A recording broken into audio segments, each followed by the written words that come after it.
We're happy to welcome you on ALLATRA TV. Today, it's a great honor for us to speak with the Chief Rabbi of Kyiv and Ukraine, Moshe Reuven Azman, who represents the All-Ukrainian Congress of Jewish Religious Communities.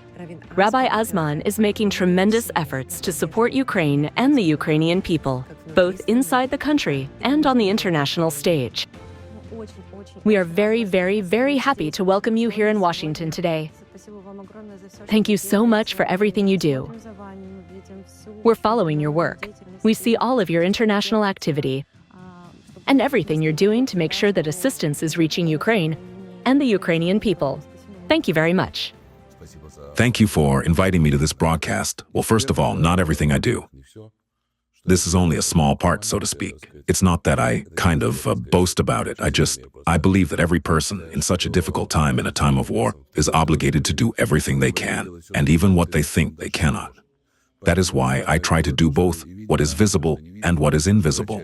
Because when a person believes in what they are doing, when they are present, and see that many people are facing danger to their lives, that people are suffering in tragedies, then here one cannot, so to speak. One must not be shy. One must set things aside. Even among us, the study of the Torah is set aside, and people roll up their sleeves and go out to save lives. That's true. And here, before asking the next question, I'd like to mention at least a small part of what you've done. You're really doing an incredible amount of work, both visible and invisible, as you said.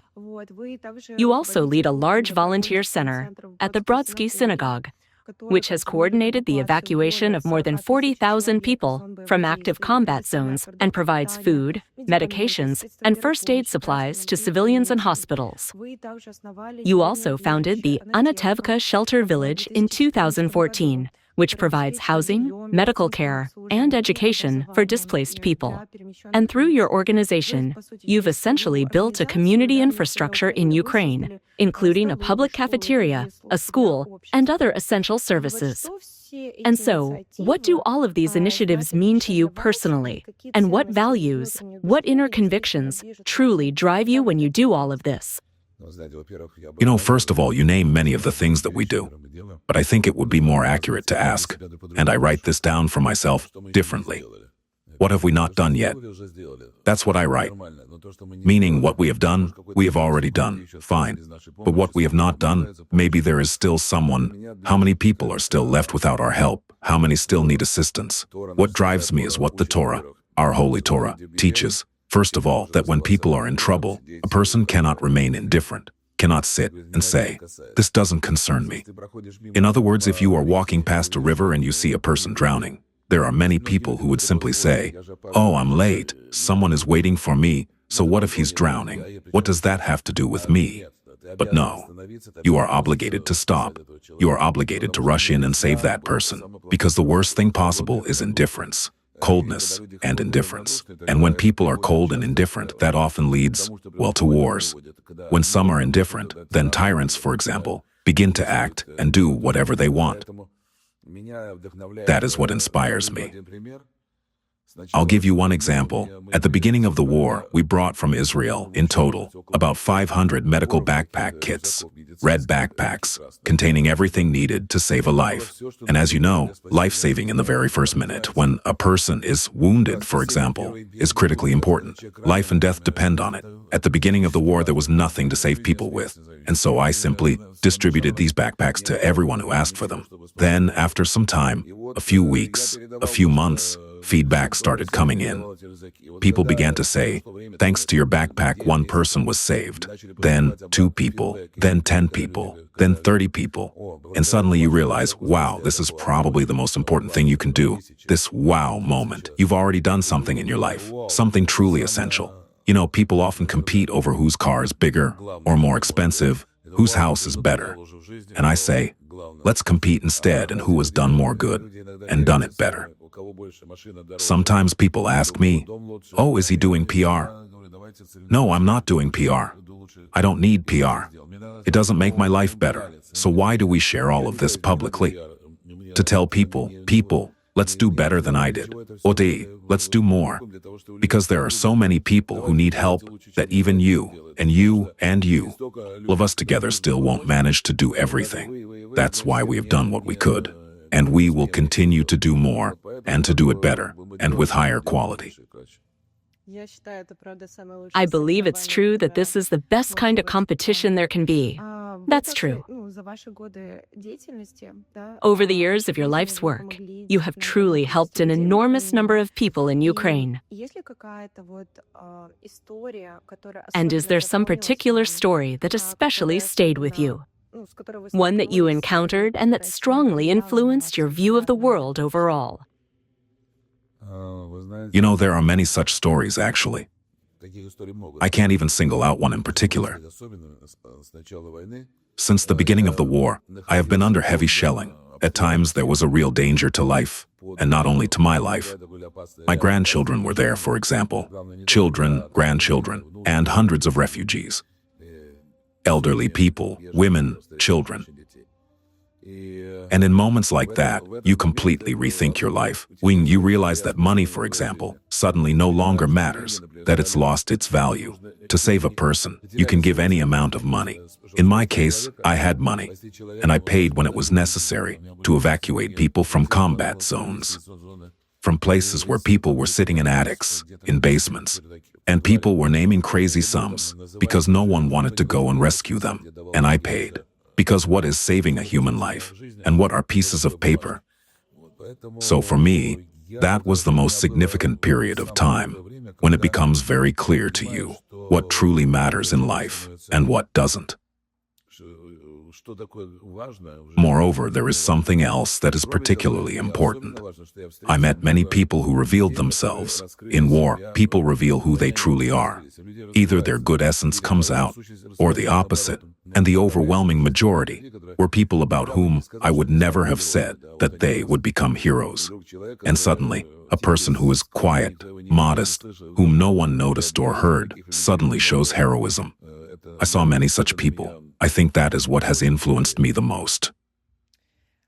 It is known that you helped organize the visit of Pastor Mark Burns to Ukraine, the spiritual advisor to Donald Trump. Could you please tell us why you felt it was important for him, as a religious leader, to see the situation in Ukraine with his own eyes? And overall, do you consider spiritual diplomacy a key tool for solving global problems? That's a very good example, because my friend, Rabbi Yaakov Lichkin, introduced me to Mark Burns. We went to see him where he lives, in Greenville, North Carolina. We met him and talked. I suddenly realized that much depends on spiritual leaders, because people believe them, people trust them. I met with him 3 times in America. The second time at President Trump's inauguration, he invited me to speak. I spoke to about 1,000 people then, and that was very important to me. We met again after that. By the way, the 3rd time we met was here, in this place. I told him, come to Ukraine. Come see with your own eyes. One thing is, when you tell someone, a person might believe you, but then say, well, I don't know, maybe he's right, maybe he's not sincere, maybe he's hiding something. I told him, I'm not hiding anything. Fly over and see it with your own eyes. When he came, I met him. He arrived and we started in Anatevka, our little miracle town. From there, we went to Bordyanka, Bucha, and Irpin. After seeing it all with his own eyes, everything changed for him. Because before that, he says himself, and that is, by the way, a commendable quality. Yes, I was wrong. I was against helping Ukraine. Not many people will say I was wrong. But he found the courage to say it. Then we met with leaders of religious denominations, and they laid out documents for him, showing how many religious sites and homes were destroyed, how many clergy were killed, how many Ukrainian children were abducted by Russia, and so on. Everything was documented and verified. When he saw all of that, and we also went to a hospital, met soldiers and talked with ordinary people, everything was open. No one deceived him. It was, go, see, talk to the people. And in 2 days, his outlook changed. He came back and began to say that America first means helping Ukraine. It doesn't matter which party, it doesn't matter who the president is. You must help the heroic Ukrainian people who are defending their independence and democracy, and in effect, defending other countries too. I'm grateful that he came and saw everything and that he continues to speak the truth every day. I really thank him for that. I believe we should bring as many people as possible. Just recently, I was in Israel at the Wailing Wall, together with Ukraine's Deputy Prime Minister, Taras Kachka. A delegation was at the wall, and we met thousands of pastors who had come from America. We met them there, and among them was an acquaintance of ours, also a pastor, Michael Evans. We told him, "You came to support Israel, and now please come to Ukraine. Bring 1,000 pastors, even 500, 300, however many you can bring. They will come and see with their own eyes, and each of them will then tell the truth to their congregations. Each one reaches thousands, some reach hundreds of thousands. Then everything will be clear." That's why it's so important to bring people, because hearing and seeing are two different things. Hearing is important, but when someone sees it for themselves, there's no arguing with someone who has seen it. That's true. Thank you so much for everything you do, for what you've already done, and what you keep doing. It's a great honor for us to continue this work. Essentially, carry on your mission by recording Pastor Mark Burns' speeches and spreading them here in the United States, in Ukraine, and everywhere else. So thank you very much. I have one more question for you.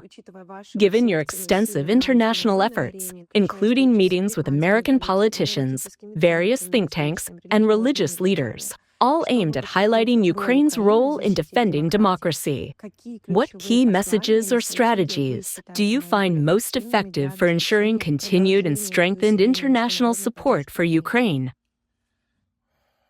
You put that in a very complicated way. Let me just answer by simplifying the question. I'll give you an example. This morning, I was taking a taxi from the hotel to get here. The driver and I got to talking. He was a very nice guy, originally from Ethiopia. He asked me, "Where are you from?" I said, "From Ukraine." And he began asking me questions. I answered him. By the time we arrived, it was about a 15-minute ride. I had explained everything to him, and he was shocked. In just 15 minutes, I told him the whole truth as it is. Now, that's one person who found out, and he'll tell others, maybe his family later today. Maybe he'll talk about it at some event, like a gathering of taxi drivers. And then those drivers will tell it to the people who ride in their taxis. Thus, we never know the impact. So, my principle is this. I come somewhere. I have my own connections, people I know, and sometimes things just happen with God's help. Today, for example, I called some friends and said, "Help arrange a meeting for me with a certain person, a well-known, very influential individual." Unfortunately, I don't have direct access to him, and I don't need a meeting just to say, "Hello." I don't need a photo. I need someone to tell him that I'm a serious person who speaks the truth. So they called me back and I said, "Please pass this on to him. Tell him I want to meet. I work with the Almighty. I carry the truth. I just want to talk. I'm not a politician." So I don't know exactly how it works, but I've seen it happen throughout my life when I speak the truth. It is said in the Tanakh, "Send your bread upon the waters, and it will come back to you." Sometimes you throw something into the sea, and it suddenly returns to you, later in a completely different form. That's why our job isn't to do the math, to sit there calculating, "Oh, will this work? Won't it work? How much have I done? What have I achieved?" That's not what I do. Right now, there are many people in Ukraine and really all over the world who are very negative. Why? They say, "Oh, what will tomorrow bring? There's no way out. The war has been going on for 4 years. Everything's bad. They're destroying the infrastructure." But that's the wrong mindset. Right now, we are lighting the Hanukkah candles. Every day we add one more candle. This means we should add more light.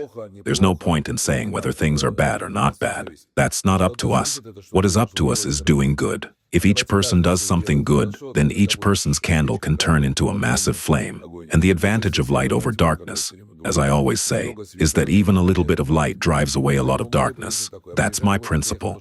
So let's say I come to Washington. I have some meetings lined up, some planned, some unplanned. Often when I arrive, I start with the scheduled meetings. Sometimes they work out, sometimes something falls through, and then suddenly, out of nowhere, another very important meeting comes up. Well, like the one with Mark Burns. I went there to discuss one issue, and then my friend told me, let's go visit a pastor. There's a guy named Pastor Burns.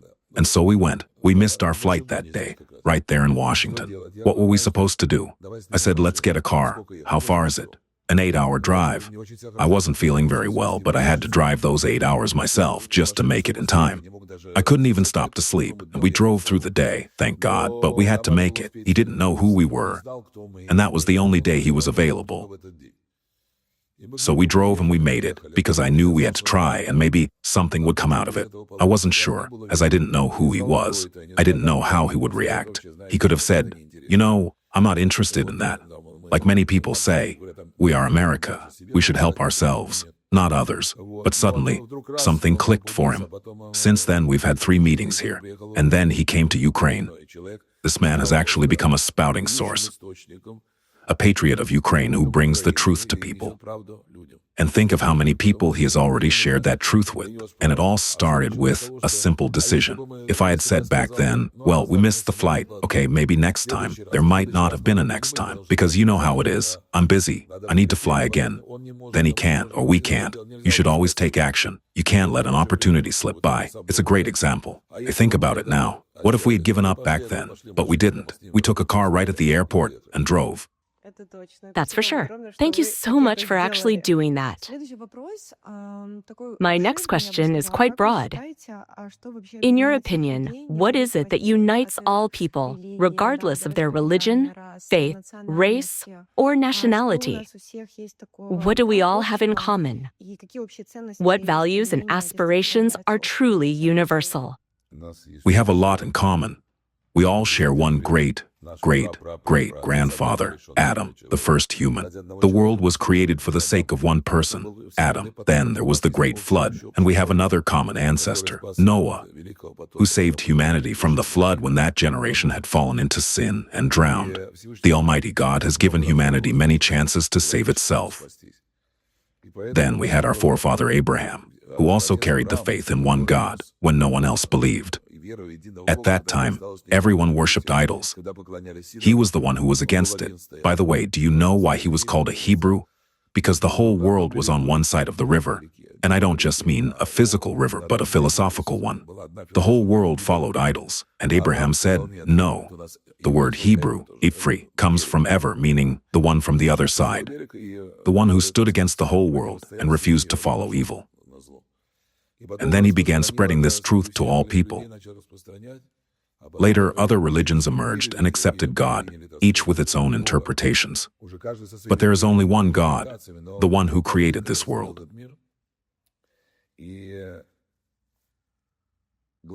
And the main thing that unites all religions, what religion should be, is that it must bring light, and it must bring goodness to people. Because when religion brings evil or darkness, in most cases, it means people have distorted it for themselves to gain something from it. Leverage. Yes, using religion for personal gain or for the goals of some group. In reality, as I said, our forefather Abraham, the founder of our religion, how did he start?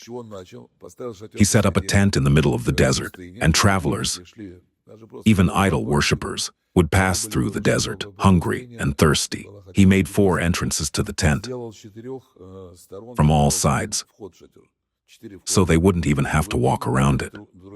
Why? Because they were exhausted. He fed them, gave them water, all for free. The only thing he asked was that they thank God, who provided all of it. So, if all religions unite to do good instead of, well, if they don't do good, it's not really religion anymore. I'm not saying that they have to merge into one. Each faith should maintain its own path, but it must bring light, not darkness. And then everything will be good. Absolutely. If you had the chance to give one piece of advice to the whole world, especially to the young generation, something every person would hear, what would you say? Well, think about why you are living. Don't just close your eyes to it. Really think, what are your values and what are they for? For instance, I was thinking today, most people live with the goal of making more money, gaining some respect, or things like that. But I believe there are different priorities. I was holding a funeral the other day, back in Kyiv. People were crying. At every funeral I lead, I always say, a person takes nothing with them when they go. No gold, no money, no jewelry, no cars. So what do they take? They take only their good deeds, what they've done. Why? Because when a person leaves this world, they take nothing material. I show people examples. Let's say someone built an orphanage, and there is a sign saying this person built it, or there's that building still standing. Someone built it 100 years ago, but no one cares about what that man built for himself.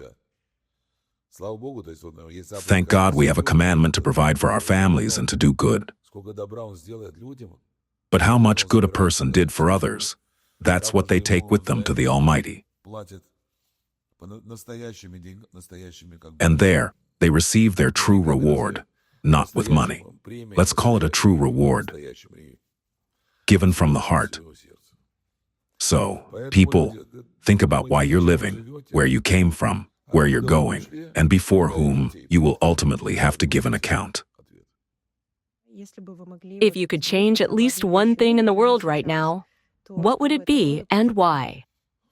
I would want to change myself. I try to change myself, and every person should try to change themselves, because changing yourself is much harder than giving advice to others. We usually know very well how this or that is being done wrong. When people are like, that parliament is bad, that president is wrong, well then go run for president or for parliament. And so, will you be able to stand it? Change yourself? You see how they behave there? Well, for example, there's a kitchen worker, a cook. He shouts, and you tell him, don't shout. Instead, make sure food isn't taken out, that it isn't stolen. It's a small thing, but from that grows something bigger later, because when that cook becomes a deputy, he can already steal on a much larger scale. That's why we start with ourselves. When at your own level, no matter who you are, each person does this. You change yourself, and then you change the world. Indeed, these are truly beautiful words, and I think this is a wonderful conclusion to our interview. We would be happy to continue these conversations, perhaps during your next visit, and we will be very glad to see you again. Thank you so much. Is there anything else you would like to add? Friends, what I want to say is this. I came here to Washington. Today, Washington is the capital of the United States of America. But Washington is also a world capital because so much depends on what happens here, financially, militarily, and politically.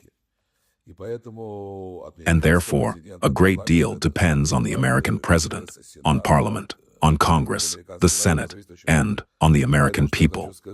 So what I want to say is this. It does not matter which party is in power. Support for a just, defensive war must continue. The defense of Ukraine, because the Ukrainian people are standing heroically in defense of their country, their families, Europe, and I believe, the world as well. Because dark forces, what I call the axis of evil, dictatorial countries that attacked Ukraine and Israel, are trying to bring disaster to the world, a kind of flood. It doesn't matter what. The main thing is to kill and conquer.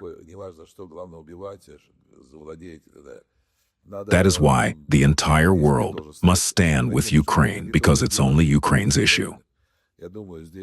I am not saying that anyone here is mistaken. I am confident that the President of the United States, Donald Trump, is a very wise person. I am convinced that he is thinking about the fact that people are dying, that many soldiers are dying, and therefore everything must be done to achieve peace, but not peace at any cost. Peace must be achieved wisely, so that there will be no more war. I hope that when the Messiah comes soon, and we pray for his coming, there will be no more wars. But until then, we must do everything possible to achieve a just peace. That's how it is. And thank you to everyone who has helped, who is helping, and who will continue to help. Thank you very much. Glory to Ukraine. Glory to the heroes.